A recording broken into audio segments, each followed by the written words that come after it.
Okay, I think we are back, and I think I diagnosed the problem from before. So go ahead and hit in the chat. Let me know if you can hear me, if you can see me. I think I accidentally clicked something incorrect. That this was a kid stream. That we were providing actionable content for kids. Fantasy football leagues, maybe. But we are not. We are back. This is the Dynasty lunch break on May 9th. So hopefully you are here with me. Yeah, go ahead and put in the comments there if you, or in the chat, if you can hear me or not. So that way we can get this moving. But basically what the plan is, okay, there we go. It's working now. Jordan's here. ZK Gamers is here. Josh is here. Internet Explorer. I love the name. Very well done. He's here. So we've got all kinds of people here today. So we should be good to go. So as I started saying before I goofed up the stream, which I apologize for, what I was saying is the NFL draft. I had to regain my train of thought. I'm all messed up today. Let me get a swig of Baja Blast. You know what? When you get a swig of Baja Blast, then you start feeling much better. So let's do that. All right. Now I feel better. Now I'm having a blast. All right. Michael's here. Ryan's here. Bradley Epplin. I knew a Brad Epplin. There's no chance it's the same one, right? If it's the same one, that'd be pretty impressive. Josh Hervey's here. Michael's here. So the gang's here. We're ready to have a good time. We're ready to party. As I was saying, the NFL draft. Yes. So as the NFL draft comes and goes, it's really interesting because we do so much work leading up to the NFL draft. Like so much work, so much time, so many episodes, so much content. It's the same dude. Brad, what's up, man? Oh, Brad's a good dude. I went to church with him back in the day. Brad was he was in my wedding. Look at this, man. I didn't even know you watched the shows. Look at that, man. Good friend from the good old days. That's awesome. All right, so Nathan's there. He said he had a trade: Caleb Williams, Garrett Wilson for Trey McBride, a 2025 second, and Daniels. I would go Caleb Williams and Garrett Wilson for me. I like Trey McBride, but I'm not quite as high on him as other people. But I was saying all that because we spend all this time prepping for it, and then you get to about a week or two after the draft, and we talk about winners and losers, and we talk about just all of these different things that have to do with the landing spots and the teams that these guys are on and all of this kind of stuff now. And it becomes like irrelevant to talk about it after a couple weeks because now we've taken these rookies and we've put them in the group with everybody else. And so it's really exciting when they are these new, hot, fresh things to discuss and talk about. But then you're like, oh, would I really have this guy over this guy? Or was I just excited about him because he was new, because he was a rookie? So that's what we got to do. We kind of got to have to put all of these players in with the current players of the NFL, and we have to really figure out where the value is. And so if you haven't had your rookie drafts yet, or you're coming up on your rookie drafts, let's have a big discussion. Let's have a big discussion on this because I shouldn't say big. It can be fairly quick, but let's have a discussion on this because I think this is really important. Right now, as you are doing your rookie draft, it is the best time to acquire veteran players. And it's not as fun and it is not as sexy. But here's a great example. I was in a rebuild and I offered Amari Cooper to someone for like the pick 210. And it got shut down. And I was surprised. that got shut down. But we have all these rookies that we're really excited about. Now, odds are, if I look like I'm a contending team this coming year, and we'll flip the tables. If I'm a contender and I want to acquire Amari Cooper, during the season, a second would probably get it done. But here I offered Amari Cooper for not even an early second, a late second, and it didn't get it done. So this time of year, yes, you're going to want to trade up and down in your drafts, and you're going to want to trade for rookie picks, and there's nothing wrong with that. But just understand, this time of year is the best time of year to acquire those players, because later on, now all of a sudden, Amari Cooper is going to be an early second. You're going to have to pay for Amari Cooper. Now, you can't even get him for $210. So, just something to think about when you're in your drafts. This is the time to acquire those veteran players. And not just Amari Cooper. Look, you could say, I don't really like Amari Cooper. I understand that. I know there's going to be more target competition there this year than they've had in the past and whatever. It was just a small example. But any player, you want to go get Javonte Williams. You want to go get Mike Evans. You want to go get Cooper Kupp. You want to go get Garrett Wilson. You want to go get whoever. They're going to be cheaper today than they will be the rest of the year. So something to think about. Nathan said that he received Williams and Wilson, so nice little W there. Michael says start 3 quarterbacks. Start 3 QBs? Dang, so it's a start 2 quarterback and then you have like a super flex spot as well? That's crazy.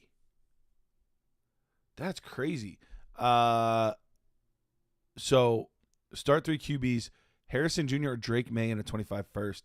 If it is start 3 QBs, and that wasn't a typo and it's supposed to be 2 QBs, if it's start 3, it's Drake May and the 25 first easily, because that takes an already diluted position and makes it nearly impossible to get. So, yeah, that's going to easily be Drake May and the 25 first for me.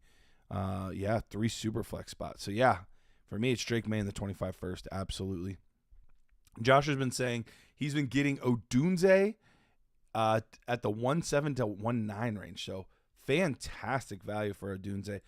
Look, we're going to talk about him in a second. Like I said, this is going to be kind of the last time that we really discuss these rookies individually. There'll be portions of shows and other times where we look at things, but this will probably be the last time that we really break down the rookies individually. So we'll be moving on from that after this, but let's start with Bearded Jebediah says, keep up the good work. Love you, man. Question for you. Back in 2020, I paid a first and second for Brian Edwards. I know. We all did. We loved him. At what point do I drop him? Unfortunately, we're at that point. I'm if he's on a roster, it's I don't think he is, but if he is, it's pretty deep. I mean, he might have been be 6th string on the Saints or something right now, but yeah, we're at that point that we can drop him if there's, 4th round pick that you're interested in this year's draft. I would have no problem doing that. Is there a clear QB3 for you guys in this class? I don't think it's super clear. For me, I'm a Drake May guy, so I would have Drake May over J.J. McCarthy, but it's close. So if you can get a plus anywhere from going from one to the other, I would do that. I do think that there's a reason that the Minnesota Vikings were willing to trade 3 firsts to move up and get Drake May. So for me, I think that's an obvious sign that they think Drake May is significantly better than J.J. McCarthy. I don't think McCarthy's a bad player. There's just there's questions about both guys. Don't get me wrong. There's questions about both. But when it comes to McCarthy, it's really tough when a guy never had to be the guy on his team. And I get it. Won a national title. You can't take that away from him. But if a guy never had to put the team on his back, if the team wasn't down 10 points and they had to throw the ball every play in order to get back into the game, we haven't seen him in those moments. So yeah, can he run a good play action? Sure. Can he throw it deep and put it on a spot? Yeah. But how does a guy do when his back's up against the wall and he's going to be asked to throw it 30, 35, 40 times in a game? We don't know. And that's, I think, the biggest part for me. All of these other quarterbacks had to do that at some point. They were the first option on their team. Many of them played with pretty bad defenses. or played in a lot of closer games. McCarthy just never had to do it, so we just don't know. We just don't know, and I think that's the thing that I struggle with the most for him. Josh said, I acquired DJ Moore 2 years left at market price and Saquon on a 1 year for picks 108 and 24 in Superflex League. I had pick 103-2 and drafted Daniels. Yeah, this is the opportunity to get legitimate studs, at a discounted rate. So I have no problem with that. It's tough with contract leagues. Each one is kind of its own ecosystem. So it's hard to say like on the surface if that's a great deal or bad deal. But the concept I love. Like go get established veterans that aren't super old that you're going to be able to use for the next 2, 3, 4 years and go win yourself a ship. No problem with that at all. Powerfold says Lawrence for A.J. Brown, then draft Jaden Daniels at 1-3, or keep Lawrence and draft Neighbors. Ooh. So basically would I rather have Daniels and A.J. Brown or Lawrence and Neighbors?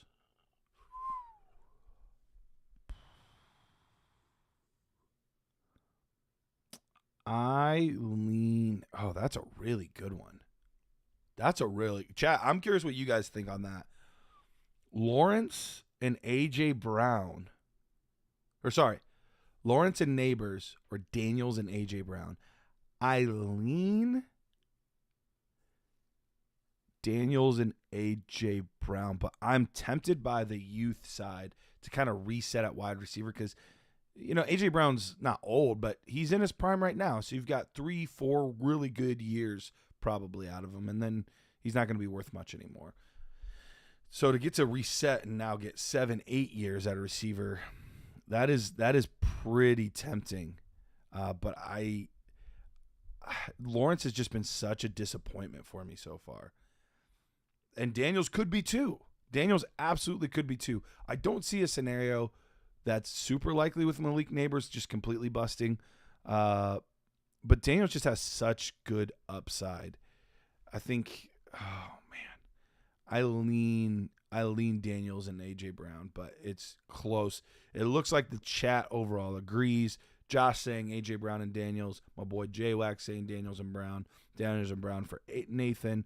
Brown side for Michael. So, yeah, I think it's that side, but it is close for me. The thought of being able to reset at wide receiver age-wise is kind of tempting, but Lawrence just hasn't done enough to put me over the top. So, yeah, I'm going to go with A.J. Brown and Daniels.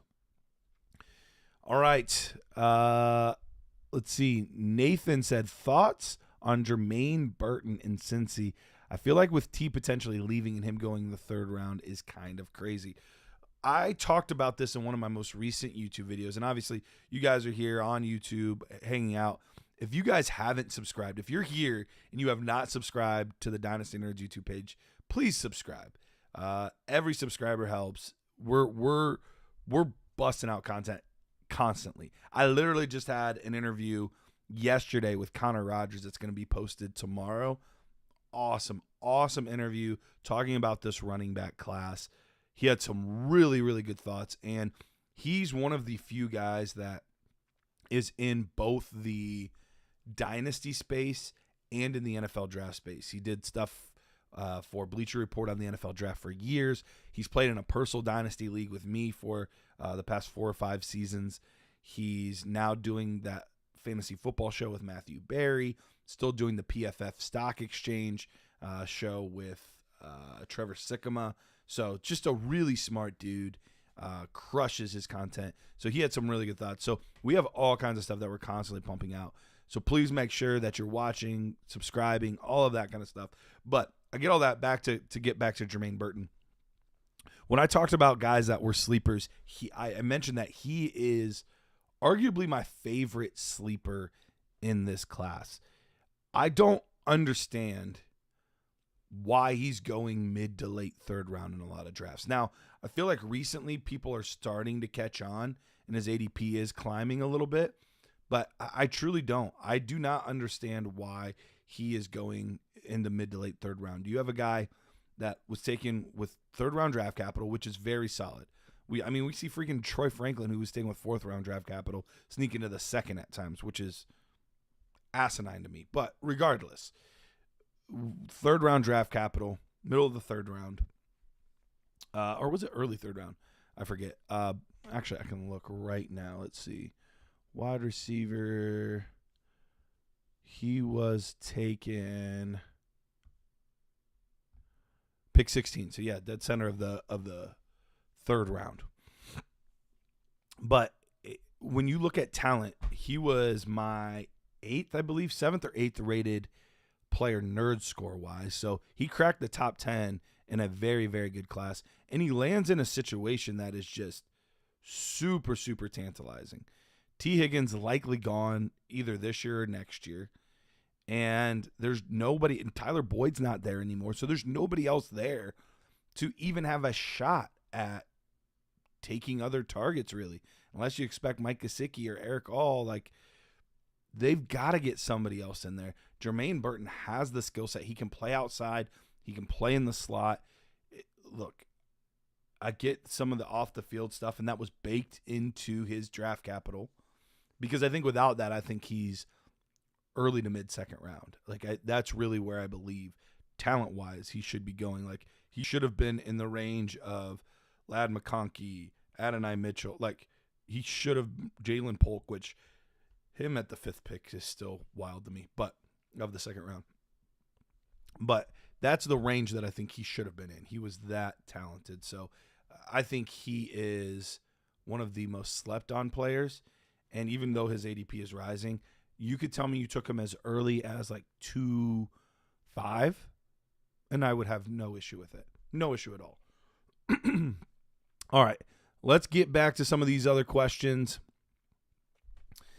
Jordan said, today is draft day for me. Congratulations, Jordan. Merry Christmas. Draft day is always one of the most fun days of the year. 12-team Superflex PPR. I have 102, 103, 109. Pretty set all around. Cousins, A-Rich, Daniel Jones, Bijan Brees, Charbonnet, Zay Flowers, Puka Nacua, Myers, Downs, McBride. Advice, Jordan, best advice, no matter, you wouldn't have even had to tell me your roster.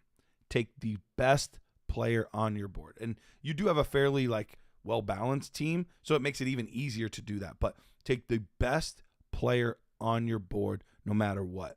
So more than likely you're walking out of there with Marvin Harrison Jr., and then your choice between Jaden Daniels and Malik Neighbors. And you can flop that based on if Marvin Harrison goes 1. Okay, well, then you get Caleb Williams at 2, and then you got Malik Neighbors there. So you're in a great spot at 102 and 103. And then at 109, more than likely, for me, when I'm at 109, it's a coin flip between Xavier Worthy and Ladd McConkey. That's the next guy kind of after that big group there. I'll throw in Jonathan Brooks. I have no problem taking Jonathan Brooks there. I think all three of those guys are kind of a mini tier for me. And then the next tier you get into the quarterbacks and Xavier Legette and Ricky Pearsall, Trey Benson. Those guys are kind of that next tier. So I would be looking at one of the three of Jonathan Brooks, Xavier Worthy, Ladd McConkey, whoever the highest on my board was. But yeah, take the best player available, man. Take that best player available for you. So that would be my advice. All right, let's see. I lost my chat. Where'd my chat go? Where'd it go? I don't know. All right, we can look down here. Drew says, got offered Herbert for Jaden in 2 seconds. Thoughts? Just worried about the new coaching staff in LA. Get Herbert for Jaden in 2 seconds. Because it depends on where those seconds are. If I'm getting, if it's 201 and 203, those are very valuable picks in this year's class. If I'm getting Trey Benson and Xavier Legette, I would rather have Jaden Daniels and risk it. But if we're talking 209 and 211, then I'd probably go Herbert. So it kind of depends on where those picks are. And even 209 and 211 there are no slouches in this class. Like, it's so deep through those first 2 rounds. Anywhere in the first 2 rounds, you're going to be walking away with a really good player with some really good upside. But I think that's kind of where the line would be for me, is depending on that. Mr. Bakes-A-Lot's here. What's up, Mr. Bakes-A-Lot? Good to have you here. Shane's here. He said, love the content you put out. Been out of FF for 2 years. I inherited a team with no 24 picks on my old Dynasty leagues. Well, first of all, Shane, welcome back. Thanks for hanging out with us, dude. Second of all, yeah, let me know how I can help. Would happy to answer some questions. Looks like you have one here. Should I trade Bijan or keep him? I've already traded Pacheco for a mid-25 first. I have Pittman as well. 12-team, 1 QB, 2 running back, 3 wide receiver, 1 tight end, 1 flex, non-tight end premium. Everyone's always for sale, especially in a rebuild. Everyone's always for sale, running back especially. But that does not mean I'm giving a discount. So if you want to come and you want to get Bijan Robinson, okay, in a 12-team league, like I'm looking for, I want the 103 and your first next year and maybe even a first on top. Like, you're going to have to pay up. You're not going to get him cheap. Or maybe you get 103, 105, and a 25 first. Like, that's the type of offer I need in order to move off of Bijan. So I'm not giving him up cheap, but he's absolutely for sale. Absolutely for sale. All right. Michael says, how big is the value gap between Neighbors and Marvin Harrison Jr.? In 1 QB, what are you willing to pay to move up from Neighbors to Marvin Harrison? I have an offer of Kenneth Walker and a projected early second in 25 to move up to 101. I think that's a little too much. I love Marvin Harrison, and I think he's far and away the best receiver in this class. But to give up right now what's likely a top 12 dynasty running back for most people, plus more on top of it, just feels a little too expensive. So I would probably sit back.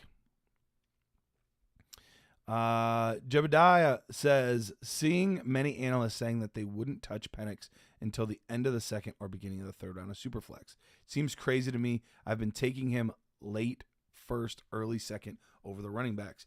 Jebediah, I'm with you, man. I just recently took him.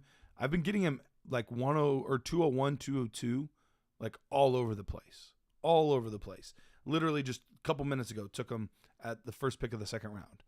So I'm with you. I can't take him above. I can't seem to get him above that trio that I talked about, the Worthy,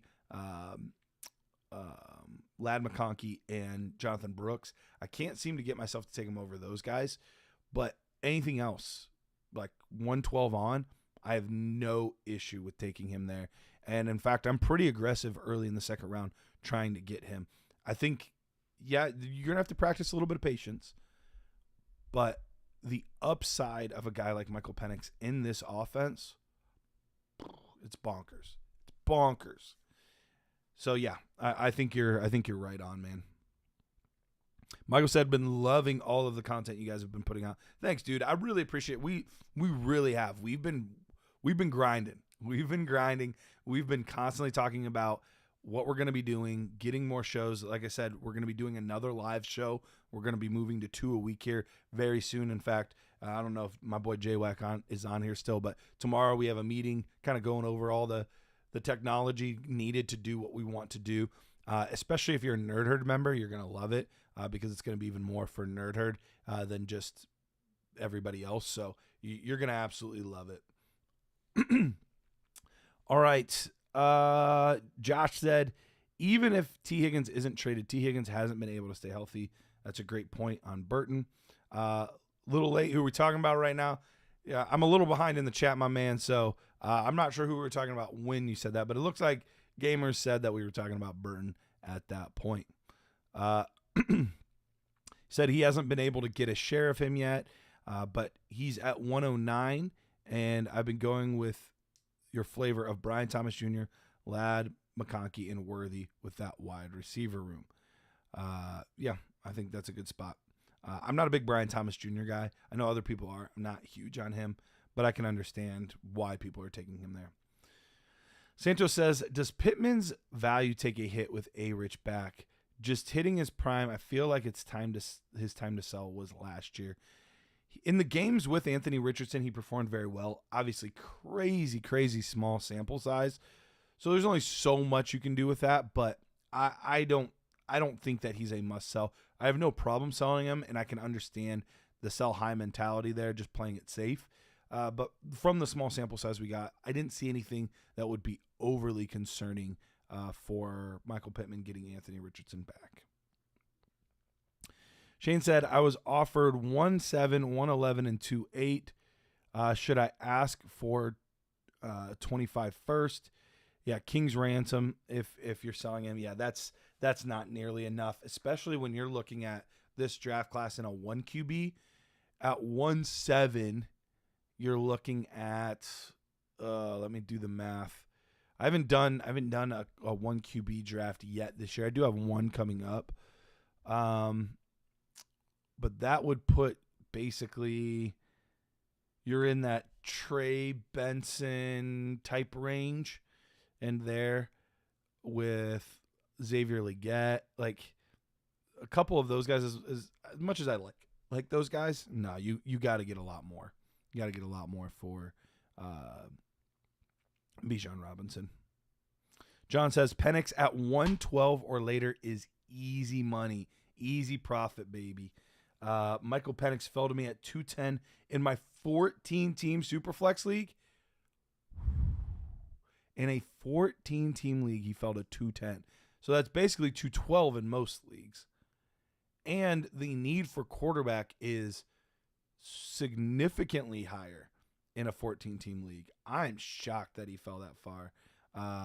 Would love to scoop him up at a value in those leagues. Fantastic. Faith Family Fantasy Football. Love the name, man. What do you think of Fields' future? I was offered Fields and Hollywood for Baker and Ty Chandler. This is a Dynasty Superflex 12-team league. I only have Murray and Purdy at quarterback. I don't hate that trade. Is it risky? Yeah. You're definitely taking on the risk. But you get Hollywood Brown as a throw-in it. And you're playing for upside at that point. Baker, I think we've seen his ceiling. Fields, we've also seen what his ceiling can be. And it's drastically higher than Baker. I think you can get a little bit more, though. I would ask for a little bit more, but I don't hate the offer. I think it's a decent offer. Jay-Z said, how do you value Nick Chubb? He's a tough one. What draft pick would you give up for him if you're a contender? He's one of the more difficult ones to evaluate right now. When we look at guys coming off ACL injuries later on in their career, it's not super pretty. But we also know that Nick Chubb is one of the most diligent workers. It's a good offensive line. They didn't draft anybody, which seems to say that they're fairly confident. So I would, if it's to the point where it's like Trey Benson or him, I'm taking Trey Benson, but I would take him over any of the other running backs. So at whatever point that is in your league, kind of after Trey Benson is where I would feel comfortable trading for Nick Chubb. What am I doing with Deshaun Watson? Crying. As a Browns fan, crying. No. Deshaun Watson, he's a very solid player. But that's not even fair. I said he's solid. He's all over the map. It's really tough to know what you're getting. The ceiling is crazy high. The floor is crazy low. He does have some insulation built in with his contract, though. But right now, he's kind of that quarterback 16, 17, where you know the upside is there, but you know where the floor is at as well. Shane said, what about 3-6, 1-6, and 1-8? That's a deal I would probably consider doing for Bijan. That's the right range at least. Because at 1-3, I'm getting my choice of probably either Brock Bowers or Rome Odunze. Then at 1-6, I'm getting probably a Trey Benson. And then at 1-8, I'm probably getting a Legette, a Pearsall, somebody like that. So I think that's the range in a 1 QB league that I would be looking to get for a Bijan Robinson. Those 3 picks are pretty solid picks. I would love the 103 to be 102, but I think you're in a good spot there. All right. Man, you guys are crushing. You're asking so many questions. I don't even have time to get to the stuff, but I'm cool with continuing to answer questions. So let's keep it rolling. So we have Denton G said 1 QB league, 207 for 212 and Pop Douglas. I'm not the biggest Pop Douglas guy, and I think that there's a risk of kind of dropping out of a tier right around the 212, 301 range. So I would probably hold pat for something a little more enticing. Seth says he has a terrible dynasty team with the 101, 106, and 112. So I trade back from the 106, take the talent. Who would be the best talent at 106 in a half PPR 1 QB league? I would say at 106. So you're going to have at 104 or sorry, 105 through 106, you're probably looking at, you could go Trey Benson there, but I guess I would still put you in that tier that I was talking about earlier with McConkey and Worthy and Jonathan Brooks. So I would probably take one of those 3 guys at 1-6. But yeah, I have no problem trading back because I don't think the gap with those guys is drastically different than Leggett and Pearsall and Benson. So I would have no problem trading back. I got to get something fairly valuable to do it. So if you want to trade from like 106 to 109, okay, cool, but you got to give me 202. Something like that. John said, I've been trying to sell him in my 1 league, Jebediah, and I can't get a first. I guess I'm holding. Yeah, he's a tough one. Speaking of Deshaun Watson, he's a tough one to figure out right now. Billy Banks says, traded Rashad and JSN for ETN in an early 25 second. Thoughts? Rashad's inefficiency worries me. Also, their former offensive coordinator, now turned head coach, being gone, worries him as well. I am all in on trading Rashad White. The trickier part comes with JSN. And while I don't think it was a bad move, I think it's a very fair move. Because Travis Etienne is, for better or worse, he's a very good running back. And he puts up points. Is it inconsistent and drives you a little nutty? Sure. But he's a very talented running back and deserving of being a top 10 guy in this league. But JSN has crazy upside. We know Tyler Lockett is on the back 9, and even there, he's on the last hole or so. So I struggle giving up JSN, but I get it. I don't think it's a bad move, but I think it's a pretty fair trade. Nick said, how do you navigate assets like quarterback and tight end in a 1 QB non-tight end premium league when you're trying to compete but still get the most value out of your players in the market? I.e., I own pick 104, but I have Hawkinson. Yeah, when those guys don't get the premium, it does get pretty tricky. Especially at quarterback, you just fade it. Just fade quarterback into oblivion because, all right, I don't have a QB1. I'll just go get Jared Goff. I'll just go get Matthew Stafford. I'll just go get you. There's always somebody that you can just go get. So quarterback, I'm not stressing it at all. Tight end is a little bit different in that we still have such a big discrepancy between the top guys and then like the bottom 6, 7 or so every year. And usually there's even like another tier break after the first guy or 2. I still go best player available. That's probably going to be Brock Bowers. But if you can trade back and get a little bit on top and then take Jonathan Brooks or take Xavier Worthy, I think that's probably your best move. All right, let's see. John says, Shane, can you make that 108 a 25 first instead? Yeah, I would have no problem with that as well. Internet Explorer traded CD Lamb for Bowers, Jonathan Brooks, and Penix as a contender in a Superflex tight end premium. Hit or miss? Ooh, that's a tough one. If you would have said rebuild, I definitely would have said hit. But on a contender, that I struggle with that because when you look on when you look at the names, I don't think it's necessarily a miss. But if you look at where we traditionally value those picks, then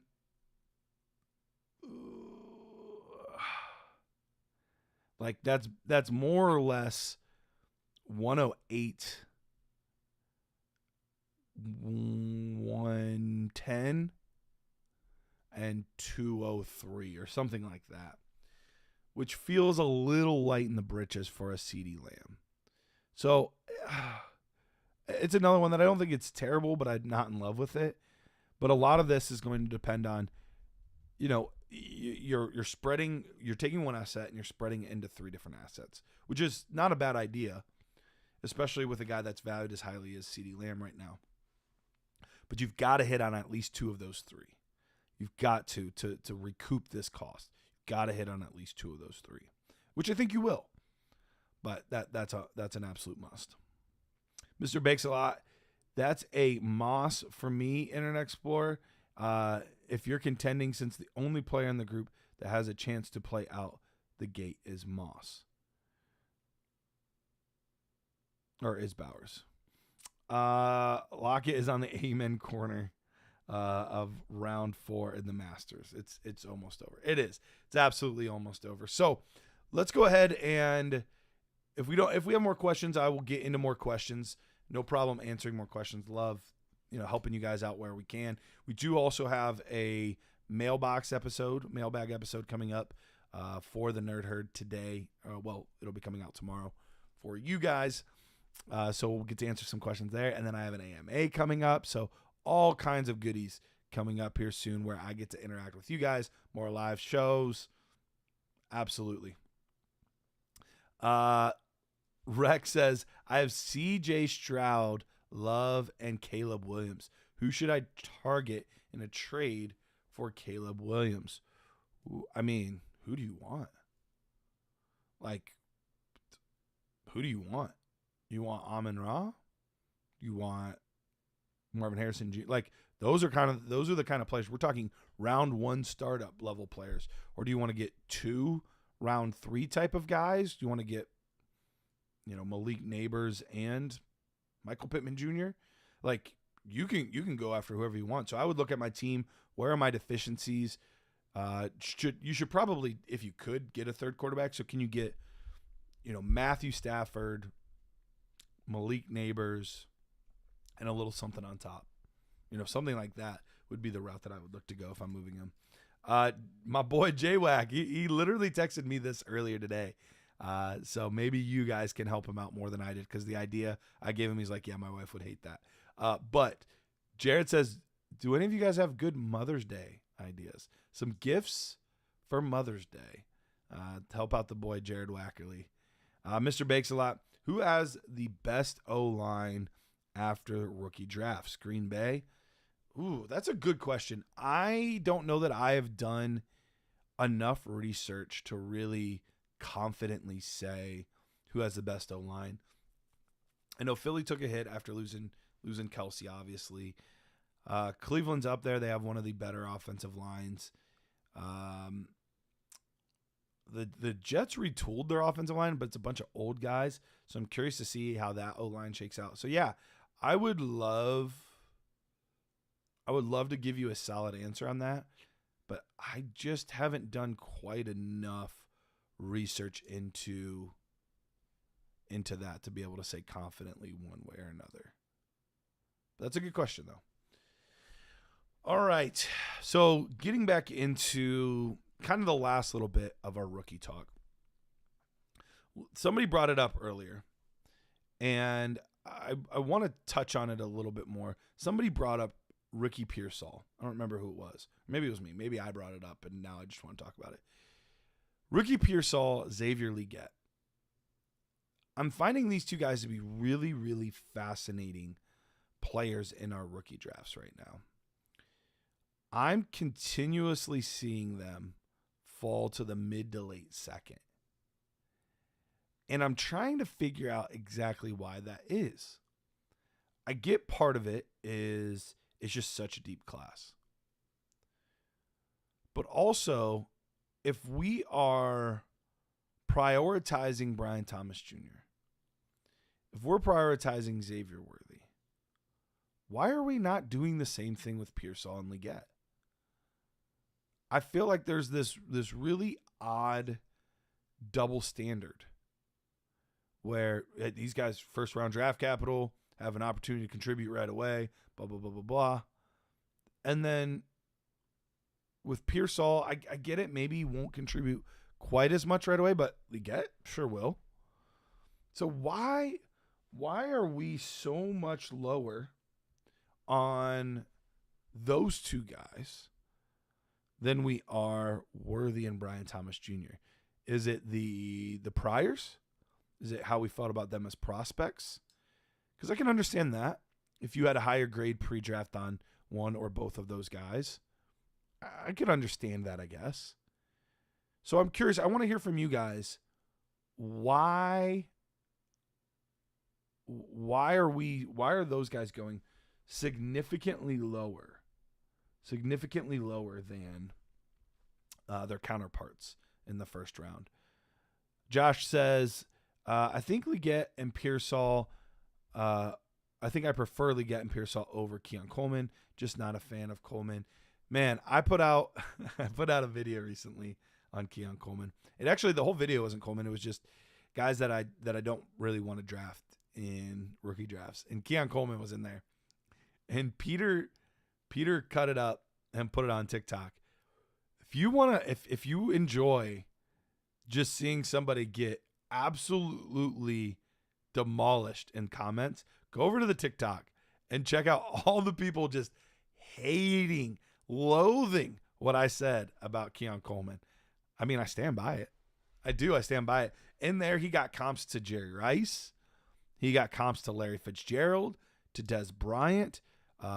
Somebody said he's a little DK Metcalf. Somebody said just plug him into the Gabe Davis role, which is hilarious. So if you guys want to have an enjoyable time reading all the comments of people just absolutely hating my comments on Keon Coleman, head on over to our TikTok. If you're not on TikTok, there's some of the on YouTube too. The cut up was on YouTube as well, but it didn't go. They didn't go nearly as hard on me on YouTube as they did in TikTok. And maybe it's, they're not as familiar with Dynasty Nerds and who we are, because we're still growing our page over there. But it was pretty comical what everyone had to say about my thoughts on Keon Coleman. So Billy Banks said Pearsall is going to be excellent once Debo moves on next year. ZK Gamer says Leggett is, I think it's more about the quarterback that he's tied to. Little to no faith in Young. I could see that. You have more confidence in Trevor Lawrence and obviously Pat Mahomes than you do in Bryce Young. So I can understand that. Mr. Bakeslaw said the argument against Pearsall is that he had a late breakout in college, so he went against smaller, less experienced competition. But I still like Pearsall because of Shanahan and his GM loves him. Billy Banks. Oh, Josh said Kelvin Benjamin, talking about Keon Coleman. I don't think it's that bad. I just want him to play the slot. I just want Keon Coleman to play the slot, and I think he would be a very successful NFL player. I still don't know if he would be a stud for fantasy, but I think he would be very good. But him on the outside scares the poop out of me. I do not have super strong confidence with him playing on the outside. Billy Banks says CJ Stroud also loves Pearsall. Said that's who he wanted the Texans to draft before Diggs was traded for. Nick said, I think in the range of the draft, if you hit on Coleman, he goes to the moon. If you hit on Leggett or Pearsall, their value won't go up too much. It's interesting that you say that because right now I'm pretty consistently seeing Coleman go in the exact same range, if not over both of those guys. And these are leagues with smart guys. These are industry guys, people that do this, that people listen to their podcasts and things like that, buy their draft guides. He's pretty regularly going in the same range, if not above Leggett and above Ricky Pearsall. So that is a little bit, I understand the concept of what you're saying. I think that's not the case here. I think all of these guys would have a similar rise if they hit, at least as far as Dynasty fantasy football purposes go. Jacob Parker said, I think with Pearsall, people think he's overdrafted at 31 and he's going to be behind in the depth chart. With Leggett, I think people have a bad taste in their mouth. With Bryce, I think that makes sense. Billy Banks says, Bills have too many slot receivers. It's like the Giants last season. It really is, because you're going to want to play Kincaid in the slot. And then you put you put Curtis Samuel in the slot. You have Khalil Shakir that should go in the slot, which I think he's going to line up on the outside now. But it is very interesting. Dynasty hot seat. Coleman's contested catch was way down in the 30%. Nothing like Odunze's number. And that's a guy that can do multiple things. Yeah, it was kind of low. I can see a scenario where he is a good contested catch guy by comparison to other players in the league. But yeah, the numbers there were nothing like Odunze. Odunze was significantly better in that regard than Keon Coleman was. So it is interesting to kind of hear how people think he's going to play, what he should do. I don't see it on the outside. You have to be a solid route runner, and you have to be a guy that's going to get good releases. And he's just, at this point, he doesn't do that super well. Maybe they work up a ton of motion for him to help get him open, but it's not something that you want to have to do out of your X receiver. And I'd have to go back and look and see how much the Bills do that in the past. I don't think they've done that a ton, but I'd have to go back and look. I honestly am not sure. Mr. Bakeslaw said, I traded back twice in the second round of rookie drafts and still got Pearsall at the 210. Woo! That is great value. Very underrated until Ayuk or Debo leave. Worst case, he learns behind former college teammates. Yeah, he was at Arizona State behind Brandon Ayuk before going to Florida. Josh said Tyrone Tracy, Vidal, or insert other late round running back option. Who has the most success in 202? I'm guessing that's 2024. The guy that is a day 3 running back, that's more of like a fourth, fifth round guy. I'm not a big Vidal guy. I know he's like one of the community's like most exciting up and coming guys. I'm not huge on him. I would lean Tracy. I don't think Rasheen Ali is going to get enough work to be that guy this year. I don't have a lot of faith in Audric Estime. Let's see. Let's look at the running backs. See who I'm missing. Ray Davis, I think potentially could be one of the better year 1 guys from this draft class, just because of the opportunity he's going to get.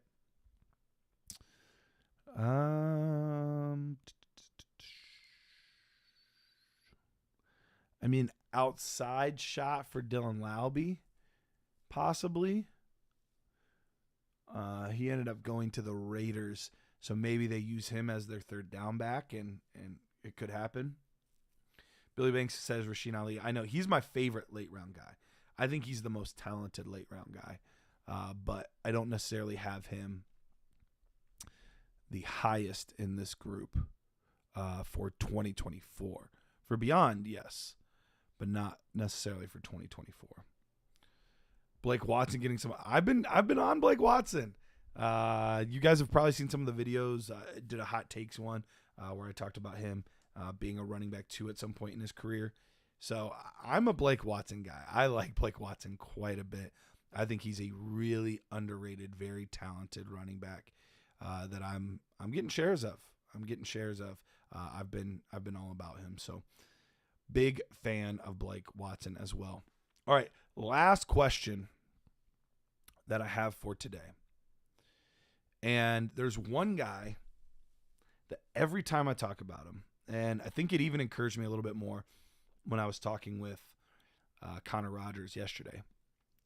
One guy that just like I keep seeming to like want to move up my board a little bit more and a little bit more and a little bit more and a little bit more. And it's a little counterintuitive because he was a 4th round pick. But man, Jalen Wright to the Dolphins is really, really fascinating.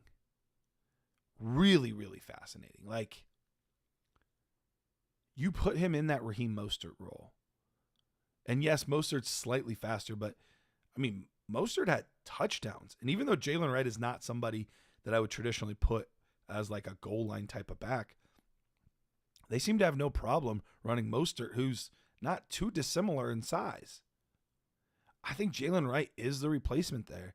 And I think Devon Achane is going to keep his role at that 10 to 15 touches a game between, he's going to get 10 rushing attempts and then, 5-6 targets out of the backfield and call that a game. I think Jalen Wright combined with Devon Achane could be just an absolute stud. An absolute stud. So he's somebody that I'm just constantly like, he's moving up my board. I'm targeting him. I'm trying to trade up to get him. Like I want more shares of Jalen Wright. That's the one guy kind of post draft that I'm like, I want more shares of that guy.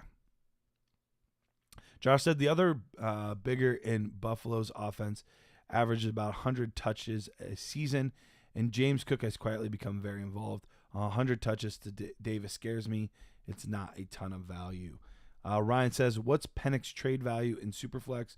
25 first enough, or wait till that value increases? I mean, you're already moving up. You got him in the mid-second, and then now you're going to get a 25 first. So I have no problem doing that. Yeah, I have no problem doing that and just moving up. Now, I think eventually he is going to be worth even more, but if you want to turn a quicker profit, keep yourself a little more liquid, I have no issue. All right, last couple comments, and then we're getting out of here. Mr. Bakes-A-Lot agrees. You should go ahead and take that.